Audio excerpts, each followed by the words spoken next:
Good evening and welcome everybody to tonight's event. We have a glorious feast of incredible photography and I'm very, very lucky actually. Well, we're very lucky tonight to be able to welcome a very special guest. So she studied photography in New York and in Switzerland. She's traveled the world with her photography and taken these incredible images and photographs. So it is my absolute pleasure and pride to introduce you to Yumna Al Arashi.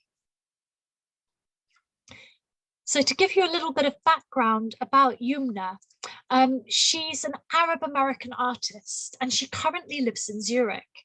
She received her BFA at the New School in New York City, which is an extremely prestigious liberal arts college. So they study lots of arts and creative subjects. And she's currently completing her Masters in Fine Arts at the Zurich University of the Arts. She uses photography, film, and installation to engage with notions of bodies and diaspora.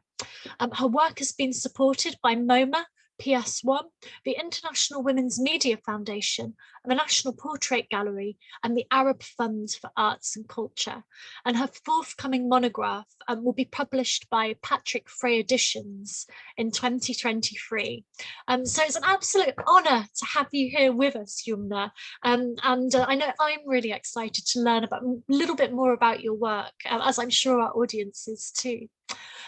So yeah, welcome. It's a pleasure. Thank you so much, Becky. Thank you for the lovely introduction. So would you like to, shall we begin with one of your films? Would you like to introduce your film for us? Sure. I just thought it would be a great way to just introduce you all to me and what I've done. And one of my first films, which is called The 99 Names of God, is one of my favorite pieces still to this day, even though I made it maybe 4 or 5 years ago. Yeah, and I think it speaks for itself. So maybe we can already begin playing it and then we can start discussing afterwards.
الضار النافع النور الهادي البديع الباقي الوارث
الحكم الحكم العدل العدل اللطيف اللطيف الخبير الخبير الحليم الحليم العظيم العليم الغفور الغفور الشكور الشكور العليم العليم الكبير الكبير الحفيظ الحفيظ المقيت المقيت الحسيب الحسيب الجليل الجليل.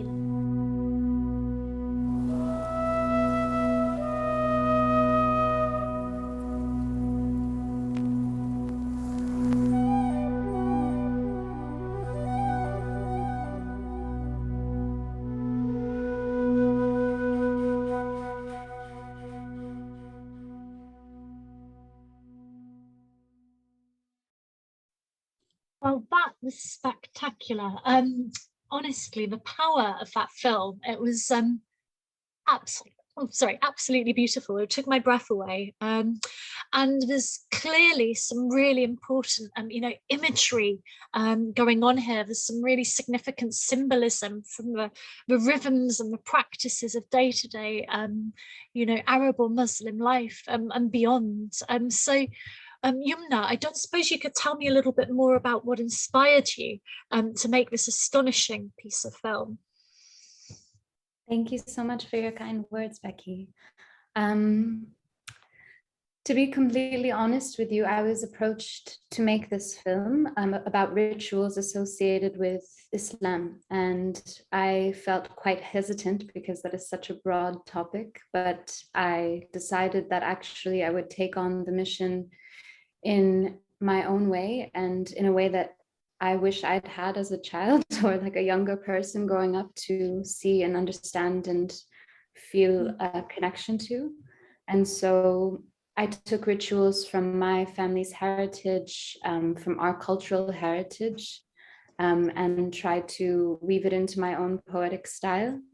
And I also tried very hard to make sure that that these rituals were not just something that is only recognizable in an Arab context or even in a Western context, but rather identifiable within all contexts of humanity and not just Islam, about connections to nature, about connections with movement, with ritual, and also the exchange between the elders and the youth, and a lot of these beautiful motions of symmetry and color and light, and yeah.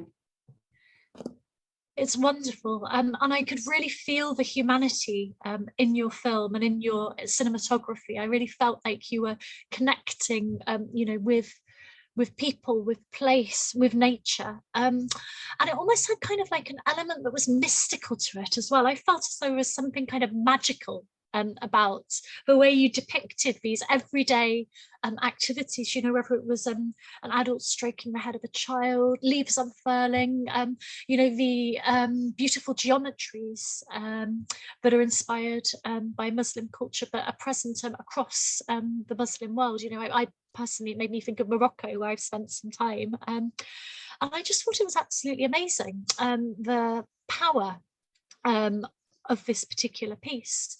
But I also wanted to ask, were you trying to evoke a particular sense of place? Were you trying to kind of conjure up through that landscape and through that environment? What were you trying to kind of, create and provide almost? Thank you again for all of the kind words. To be completely honest, with this piece, I felt like I really wanted to connect to Yemen, which is where my father's side of my family is from. My mother's from Egypt. And unfortunately, by the time that I had been making this film, the war had already been going on for some time. So the closest I could go to was Oman, which is very culturally and visually quite similar. And the traditions are also very, very similar there.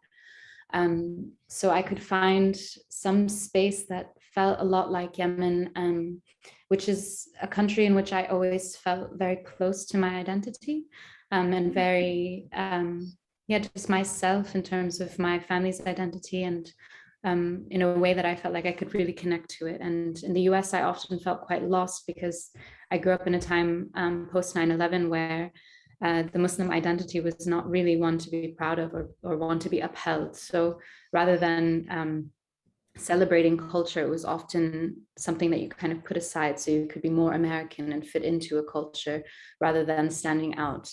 And I wanted to honor all of the beauty that I saw in my life growing up in Yemen and seeing the rituals that were very much connected to femininity, to the women in my family. I wanted to be able to honor a lot of these magical rituals that very much, like I often recreate these visuals from my own childhood's view of the women in my life. Seeing the rituals that were performed as a child and seeing how magical they truly did feel to me when I was in that space. And there was always this yearning to go back to that or to see that more in the spaces in which I actually consumed culture, which was more in the Western context. And when I thought about making this film, I thought, well, wouldn't it be nice to be able to put this kind of maybe more new generation of what it means to come from a diaspora, to live in another world, but yet have a very close understanding, and put that into the context of my own understanding of the rituals associated with my cultural heritage, with my religious heritage.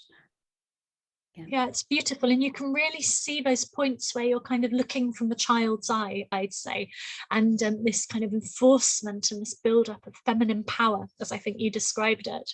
And something I thought was really valuable about your film in particular is the way that it depicts and kind of subverts some of the tropes that we see in the contemporary media around what it means to be Muslim or what it means to be Arabic. And I thought that was exceptionally powerful, the grace with which you depicted this and the elegance. You know, it's a very clever film, I would say. Was that an intentional decision on your part to ensure that these kind of less known aspects were revealed and were shown? Yeah, I wouldn't say less known because I'm not sure that that's necessarily the case. I just think that and I mean, maybe this is a good entry point to speak about the series of Northern Yemen. I was born in the US, but I spent pretty much my entire childhood and I mean, up until the wars broke out in the Middle East, I spent my whole life going back and forth. And the difference and the separation between what I was seeing on one side and the other side was so enormous and so horrendous, actually, that it was important for me to be able to show the power actually within the culture of women and what it means to be a woman in Muslim culture, not just within the Arab world, but worldwide, and also in terms of Islam, the importance of womanhood and femininity and the aspects, the power that the woman does carry. And I felt as though in the Western world and the Western media, most of the content was very much placed towards men.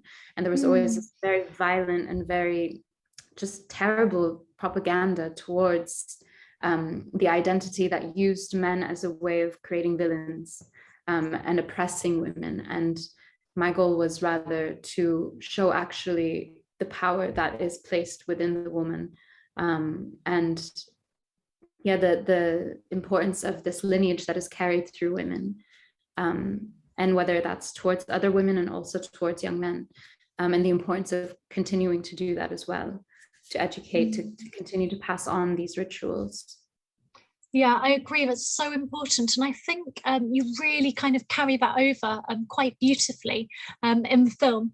And I also think it's a real kind of smashback at those negative cultural depictions. So when I said kind of less known, I meant more as in kind of less depicted by the media rather than your personal your personal perspective, because clearly you have this deep and entangled understanding of both cultures, that are intermingled and enmeshed forever for you as diaspora community. I think it's a very joyful film in many ways as well. It kind of presents you know, the joyful magic almost of the power of women, of the power of the community, of the power of Islam. And yeah, it's fantastic. I really hope to see it again in a gallery in the UK very soon. That's my dream for it. And you know, maybe we'll see you talking at the Whitworth Gallery or at the Tate at some point in the future if we're lucky. So so I would love to learn more about your photography, actually. And I was wondering if you'd be okay if we shared some of your photographs. So we're very lucky today because Yumna has prepared us a set of images that we're just going to kind of talk through and think about and really kind of enjoy, and that give you an insight into the really diverse range of her work, because she produces you know, creative and clever ideas you know, across photography, across film, and across new media. So yes. So shall we begin? Just I love this image. Thank you. And this is from one of your, is this from your Yemen series? Yeah, this is part of the Northern Yemen series that I made in 2013. And I think I was touching upon this, and this set of images was made far before that film was made, but deeply inspired, I guess, by the work I had done here. It was a very interesting journey that this story took, because I photographed all of these images in 2013 and they'd never seen the light of day until I think around 2015 or 2016. I was commissioned by a magazine which is long gone now, based out of Dubai, to do a story about bees in Yemen, because I don't know if many people here know, but Yemen is famous for their honey. And so we were off photographing just stories about beekeepers, bees, generally the honey production. And I was traveling with my cousin and her very good friend, and it was just three of us women in the car driving through the border region of Saudi Arabia and Yemen in the northern mountains. And I had just on my own taken a series of images that I didn't realize was a series of images, actually, and then later put it together and saw that this was actually something, there was something very powerful amongst the portraits that I was taking of just my friends and my family. And at the time, the journalism industry was not so keen on seeing such positive representations of Muslim women or Arab women in general. They often just shut me down whenever I would present this series of images. They said, no, there's no story here. There's no cultural relevance. Really? That's terrible. Yeah. Like, look, it's striking. Like, I would consider this to be one of your calling card images, and its elegance and its composition is beautiful, and then the presentation, and just there are so many good things about this image. I'm so sorry that you had to experience that. No, it's okay. I mean, it was a complete reflection of the times. It was it was a time in which the images were, again, like creating a space in which support for a lot of the conflicts that the US was engaged in was only being published. And it wasn't until around 2015 or 2016, I'm forgetting the year, but the Olympics had come, and there was a huge news story about this Egyptian volleyball player who was participating in the Olympics, who was being given a lot of criticism for wearing hijab while she was playing. And I just thought, like, what total BS. Like, this is crazy how we're judging women's bodies so much and not allowing women to express themselves in whatever way they want. And she's clearly a fantastic volleyball player. Why does she have to adhere to any form of dress? It was just a very clear sense of discrimination. And so I contacted, actually, it was a very small art blog, which has grown substantially in the last years, but I told them, hey, I would really love if I can write a piece and publish these images and write about the depiction of Muslim women in modern media and how it has been so racist, basically. Yeah. And so we published this piece, and I entitled it Northern Yemen. And these were not posed in any way. These were just photographs that I was taking of us, just being us, you know, just enjoying the views that we were having. And their body language is so powerful, so strong, because they are naturally that. There wasn't anything that needed to be staged, just that's just who they are. And usually the depiction of a woman in a hijab or a niqab is so negative always, that I was like, I want to show another side of it. I want to show that it doesn't have to show something so negative. It doesn't have to be like that. So it ended up going viral. We can go to the next slide, I guess. It ended up viral. Love it. Yeah. And I included also some images of the landscapes in Yemen, also to show the beauty of this place, because I think the only media coverage that was being put out was maybe from the USS Cole bombing, which was again very negative, of terrorist groups throughout the region or whatever, just very, very negative imagery. And I wanted to celebrate Yemen. I wanted to be able to show a side that was not being depicted in any way that I was interested in seeing it. And so, yeah, the series completely went viral because it was just the right time, the right moment. People were talking about it. The conversation was being had. Why are we judging women for wearing hijab? Clearly, she's capable of playing volleyball. She's at the Olympics. And yet we would like for her to wear the traditional, very white outfit, which is very tight clothing and very short, very revealing, which is, in my opinion, not just the Western context, but also very imposing on women and women's bodies, especially sports players. So the question was, why do we police women's bodies? Why do we feel the need to do that?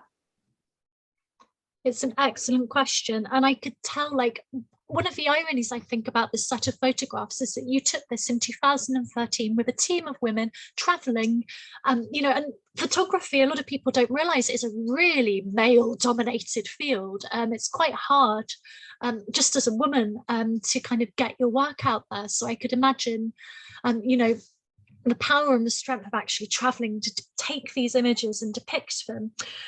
It's amazing. And I just love her posture. I love the way she stands so proud. It gives you an insight into the great dignity of being a woman, and the power of, you know, where she is as well, the context. It makes her look like a great explorer. I love it. So yes, you could imagine her like, I don't know, with like a flag, planting that flag down, going, this is mine, this is my land. You know, it's glorious, it's beautiful. So thank you so much for sharing, you know, this particular series with us. And I'm just so glad that you managed to get it out, and I'm not surprised that it went viral. I'm not surprised at all. It's very elegant, very beautiful, as I'm sure our audience also agree. So have we got any more images, or would you like to show us maybe a bit more film? What do you fancy? I think that there's another image from that series that we haven't yet shown. I'm not sure if we can pull it up again. Okay, hopefully it'll pop up. Miriam, could we have another image? So, oh, I think slides are just sorting themselves out now. It's worth the wait, trust me. When I saw this, I just went, oh my goodness, you know. And I was going to ask you actually a bit about kind of a process of how you take the photographs. So what kind of cameras do you use? How do you get out there? Like, what's your practice like? So we can all imagine you like out there taking your photographs, and you know, what way do you do it? I'm using whatever is available to me, to be honest. I'm not a very technically inclined person. I don't really feel as though that's the number one aspect of the work that I make. I actually find more comfort in things that I am used to and feel are easy to work with, because actually I'm more inclined in an artistic manner to just use the medium to help me get from one point to the other. So I guess similar to a painter with their paintbrushes, you wouldn't really ask like, what kind of paintbrushes are you using? But with photography, it's quite technical and people are always quite curious. I use so many things. I use medium format film. I use 35mm film. That film was actually shot on 16mm film. I love working with film. Yeah. But I also love working with digital cameras. Sometimes it's just so much easier and so much more convenient. But yeah, I'm using a range of things always. Yeah, it's interesting. I know with my photography, I've got a 10-year-old battered Oldham Nikon DSLR that I love, that comes everywhere with me, and it's tragic, Yumna. If you saw it, you'd be like, oh my goodness, sort yourself out, get a new camera.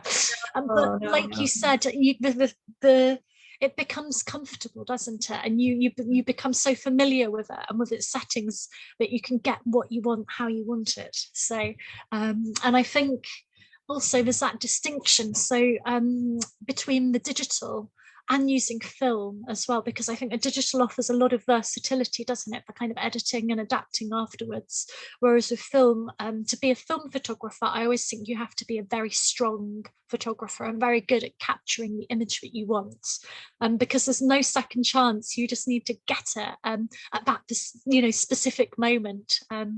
So that's kind of almost a mark of your talent, I'd say. So out of a bit of a process, I think, like with film.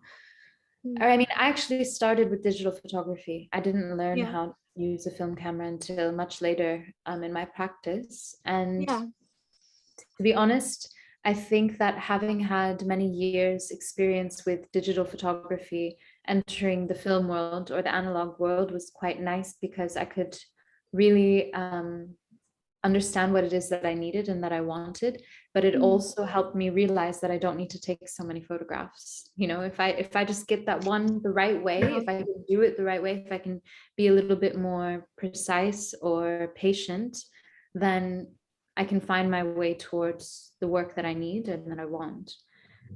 Here's another photograph from that series. Again, in this landscape. Beautiful. I think she was just in the middle of adjusting her hijab. Like, we were not posing any of these photographs. It was just these moments that I was capturing along the way. And I thought that they were just nice. And I ended up realizing, like, wow, these kind of photographs I've never seen before. And we need to see them. We have to be able to see them. So, yeah, it's wonderful. I love the tones in these photographs as well, the way it kind of captures a slightly arid environment and the beautiful azure, pale duck egg blue skies. So they're wonderful. So they really are. We can start talking about the next series if you'd like. Yeah, let's talk about the next series. So if anyone has any questions out there. Oh, this is beautiful as well. Is this part of your North Yemen as well? No, this is actually part of another series that I made after this whole explosion of that series going viral. I decided I wanted to continue in the form of kind of a longer term documentary style form of imagery. And not really like shying away more and more over time from making journalistic photographs, because I mean, I think a lot of us know the problems embedded in journalism in so many ways sometimes. And also the importance of being able to take time when making photographs, or when making anything really. So in Yemen, there was a very long tradition of tattooing with women. And this tradition has faded over time. I think it's completely gone now, except for maybe the last generations that are still alive who do these tattoos. And this is also a tradition it's all over the region. It's even through North Africa, then all the way over to Iraq, like you have it all over. And even in different contexts in India and Pakistan, like you have it just throughout, that women are tattooed. And amazing. Do you know why? Well, that was kind of my mission with this series of images, was to kind of understand a little bit more about my own lineage, because my great grandmother had these tattoos, and Oh, nobody wow. ever really talked about it. And I was always really curious about them, but I never dared to ask because she was this like beautiful matriarch that nobody ever asked too personal questions of, or she would just tell you to go away, or she just had this air of like some regal queen that you just couldn't approach it too much, but she was fantastic. And yeah, so I applied for some grants to do some more research, and I received the grants, and I actually made my way to London for the first time. And Amazing. I encountered a very colonial and very problematic narrative in a lot of the institutions, of course. And most of the research that had been done was in a very, very colonial aspect, mostly from men that were kind of conquering these lands and had problematic ties to the women, problematic relationships to the culture. A lot of the time I was finding photographs of young girls who were totally naked with these tattoos, and being labeled wrong, like saying that the women who have these tattoos were only prostitutes, or this terrible how disrespectful, so terrible history. And I thought to myself, well, this tradition is almost dead, and nobody I mean, I'm sure there have been a great amount of people who have done great work reporting about these or learning about these traditions, but in the context of the British Library or SOAS, which was where I was doing most of my research, I was mostly just encountering problematic histories. And so I thought it was incredibly important to do the work. So I began photographing this series throughout North Africa, which is my mother's heritage. And I wanted very badly to be able to continue in the Middle East, but unfortunately the conflicts, of course, wouldn't allow me to do something like that. So yeah, I made my way, we can go through some of these slides as well. I made my way through Morocco, Algeria, Tunisia, and just started learning and speaking to these women. And I think also as an Arab woman, I had access to a lot more stories and maybe other people didn't. I think that there was a very traumatic history in terms of, especially in Algeria, with just what happened in terms of the French occupation and the conflicts and just the terrible mistreatment, and found my way through understanding what these symbols on women's bodies really meant. And it was quite interesting to me because these women were incredibly connected to their spiritualities, incredibly connected to the nature around them, incredibly connected to their womanhood. And yet the generation often below them, like their children or grandchildren even, would shame them and tell them that they are going to hell, or that they wouldn't be able to read the Quran because they can't read or write, but they have these markings on their bodies. And I ask them sometimes, well, do you know how to maintain the harvest in your village? Do you know how to farm? And they had no idea. And we would find these stories on their bodies and we would talk about them. And sometimes the women would say, I'm honoring Fatima, or I keep the harvest cycle written on my body so that I can tell the story of it to the next generation, or honoring the stars and the moon, being able to also navigate through their own womanhood. So this woman here on the left, her name is Habiba, and she had 2 tattoos on her cheeks, one representing the moon, and she got that when she first had her first menstruation, and the other one was a star, which represented her first daughter who was born.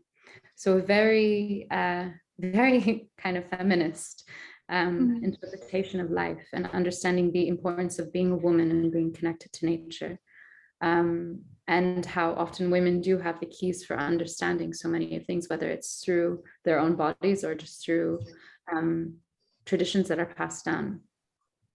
And yeah, we can continue. The woman on the right, actually, her name is Yumna as well.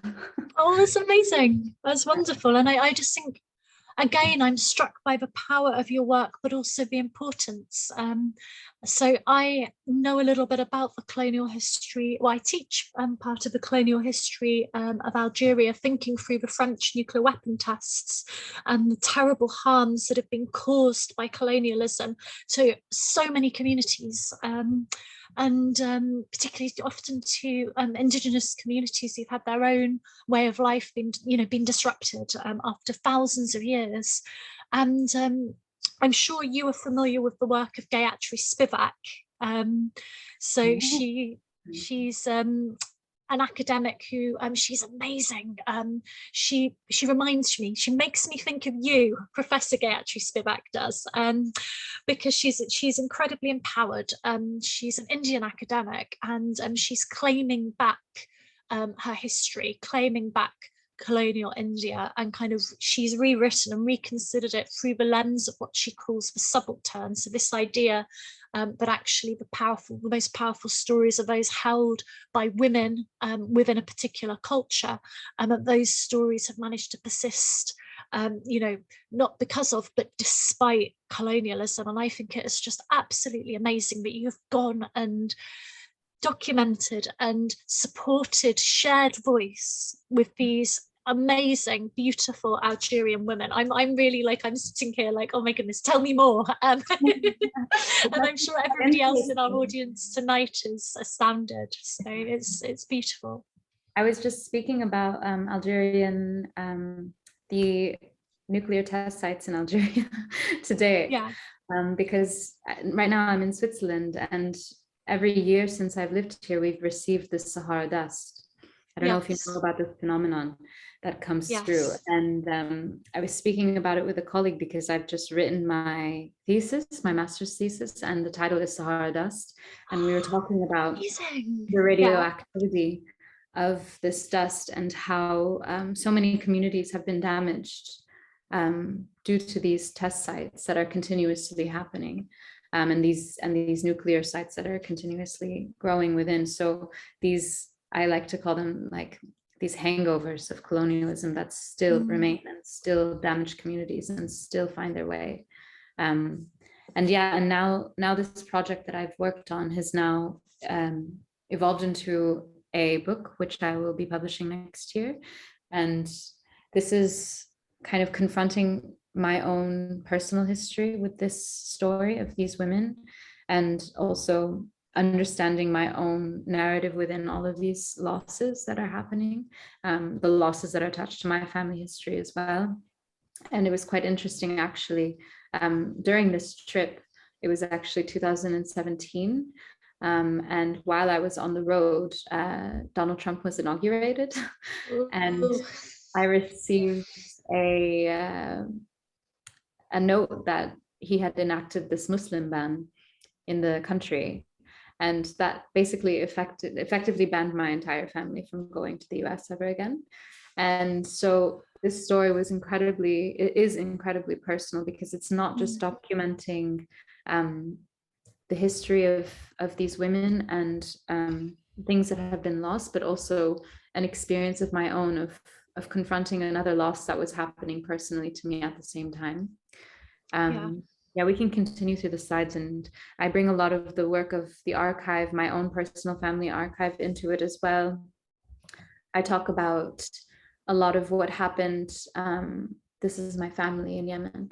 A lot of what happened to kind of get us to where we are, since these indigenous traditions were the norm, and how actually like a monoculture has occurred throughout the regions in which reading and writing is the only good that can be done for these people. I put quotes around that very, very strongly, that these missions for, thank you for sharing the name, these missions for educating people was really more of an incentive of clearing away a lot of indigenous knowledge, and removing a lot of culture through these regions. And I was seeing like the effects of that firsthand. Sometimes I would photograph a woman and her son would come behind me and say, why are you photographing her? She's just going to go to hell. She doesn't even know how to read or write. And I would just say to him, like, I mean, what, how dare you? You know, how dare you? She birthed you. Yeah. You owe your life to her. Respect your mother. And you know, these notions of shames that are embedded within us, even if we are part of that culture. And so through this book project, I've really started to investigate that and unfold that within myself as well. You can continue. That's amazing. And I love the kind of the heritage and the legacy. I think it's beautiful and very generous of you to share it with us today, I must say. So what's this? This is the back of a photograph that my father had sent to my grandfather in Yemen.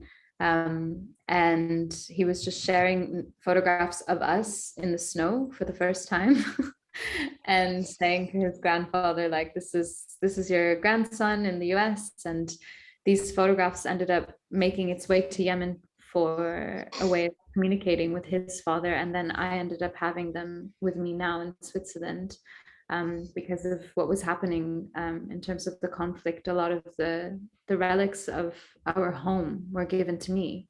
And we can continue to the next slide, but these notions of the woman holding the stories or holding histories is happening as we speak. Like, I am now holding these histories for my family, and these women were holding the histories of their family on their bodies. And this body of work now becomes my body, right? And so these things are still happening, but yet there are losses and there are changes. So the book is very much confronting all of these dynamics. Amazing, very beautiful. And I have kind of an incidental question, I guess, but thinking about the family tradition of the tattoo and its cultural significance, would you consider kind of resurrecting that? Is there anything that you think you would keep as a tapestry within your own skin to reflect your life? Or is it maybe not for you?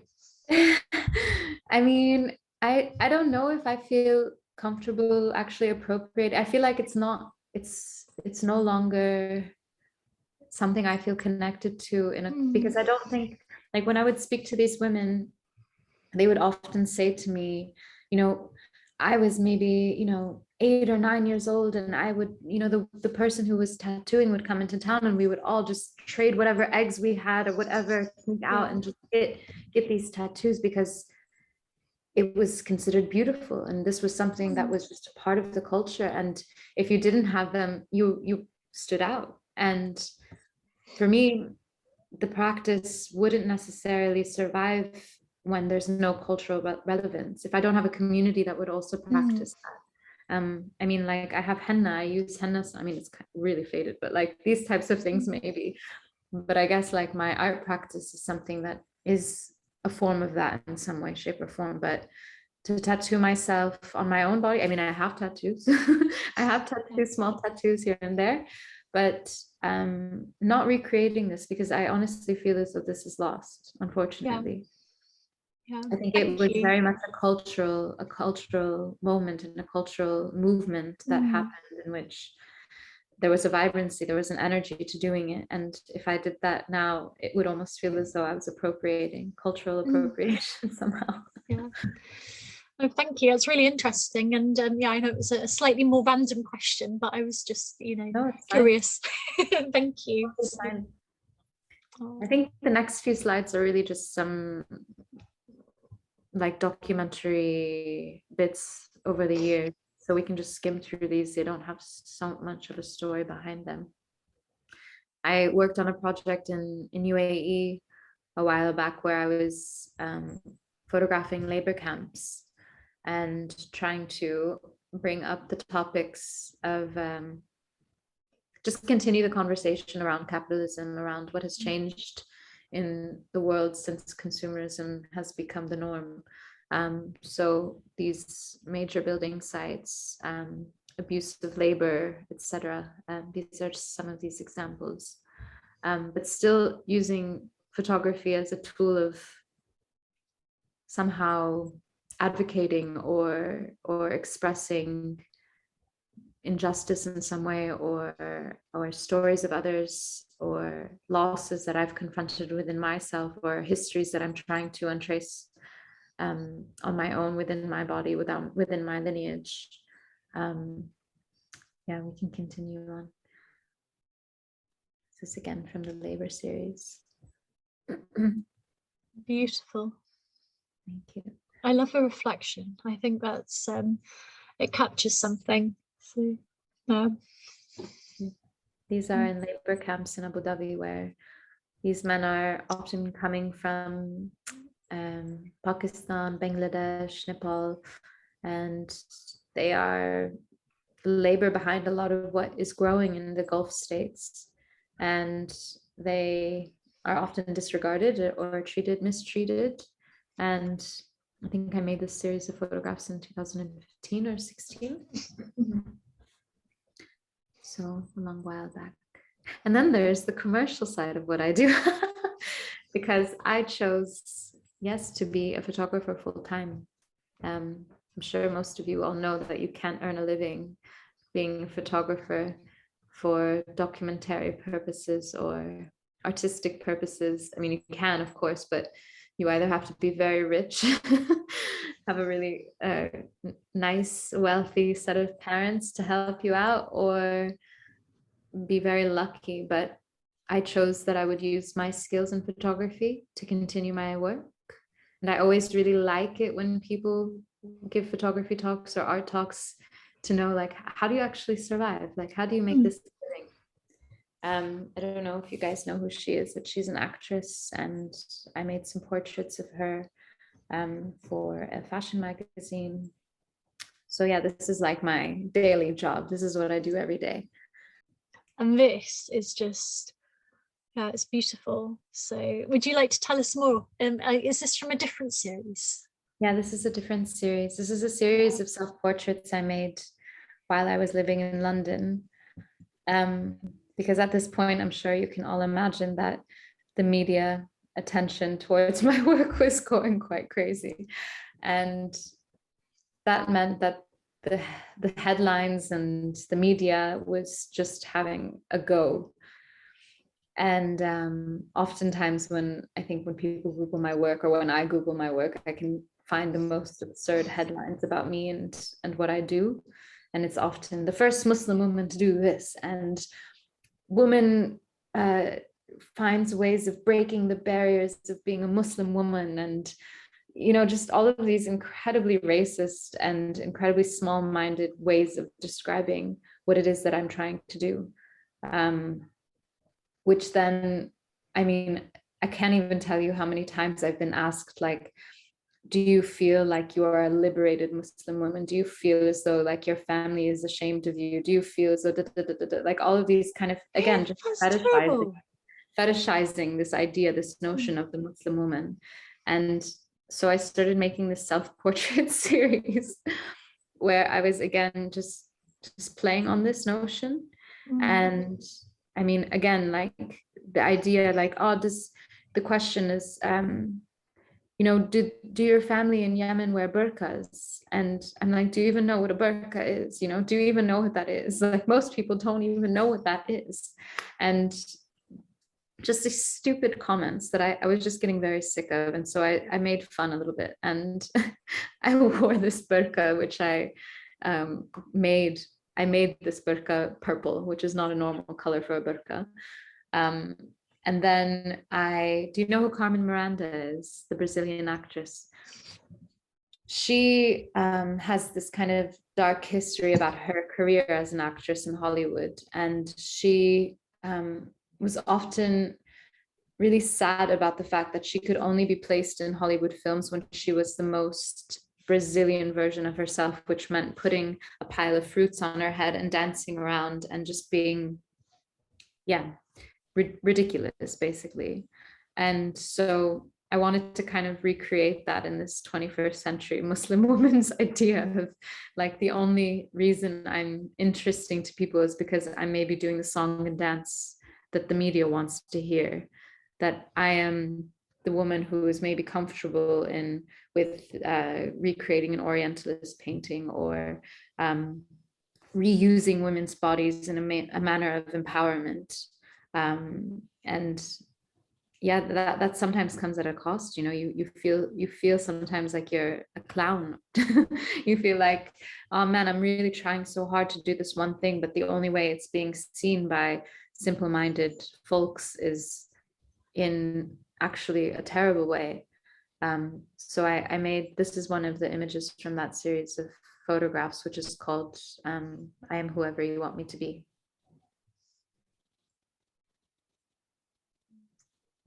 And yeah, I wanted to also share some of the other work that I do, which is not necessarily related to my heritage, but celebrations of Indigenous women and of women in general. I only pretty much work with women. I mean, I have photographed men before and worked with men, but most of the stories that I feel very attached to are about femininity and also Indigenous identities. And this story was very special to me. We wanted to make a story about these Indigenous women who climb the Andes Mountains, and they come from histories, again, which were exploited by a lot of colonial rule. They historically were always assisting tourists to climb the Andes Mountains. So making sure that they could have all of their gear brought up through the mountains, cooking all the food, taking care of them when they weren't able to handle the altitude, etc., etc.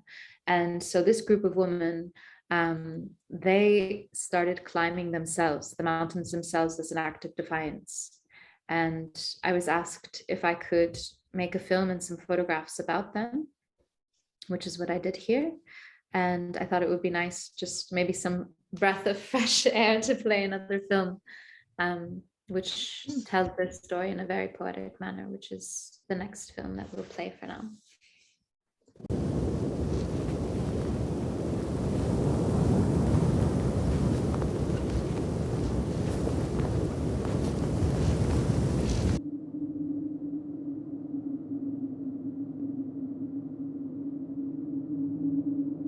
Pachamama, una ofrenda para mostrar nuestro respeto. Tú nos pariste y ahora nosotros te honramos.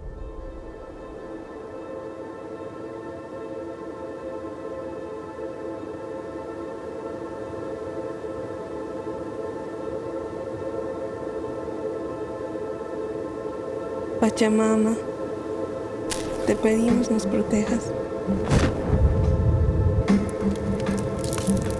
Sabemos que es tiempo, que debemos ascender. Y a cambio, protegerte.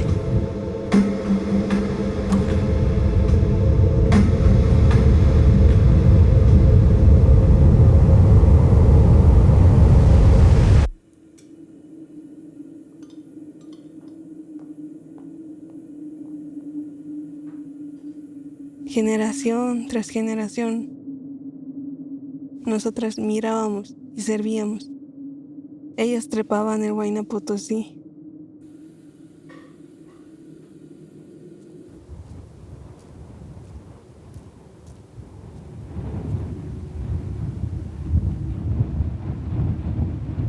Organizaciones políticas se han preocupado para sustituir, ¿no?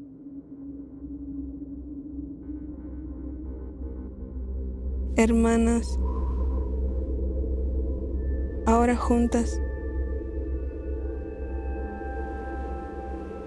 elevándonos por encima de aquellos que nos oprimen.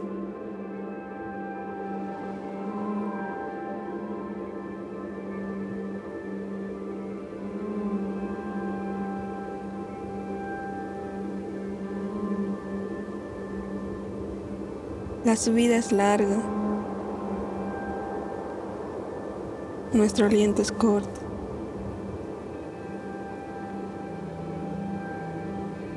El tiempo no importa.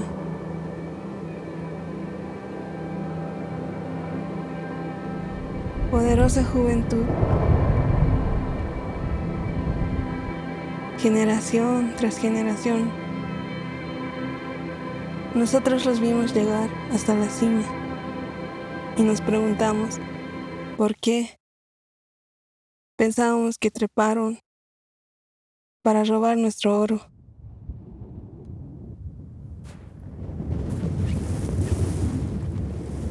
Entonces trepamos y encontramos el oro por nuestra cuenta. Wali chaman sumatawa ko tayan tay hatas lupin lup hatas kono kolyon siskaldiri. Wali chaman sumatawa ko tayan tay hatas lupin lup kono kolyon siskaldiri. Chukura mo natamat kaha kasuma chama machurista wali suma. ¿Podría hacerlo de nuevo? Claro que podría.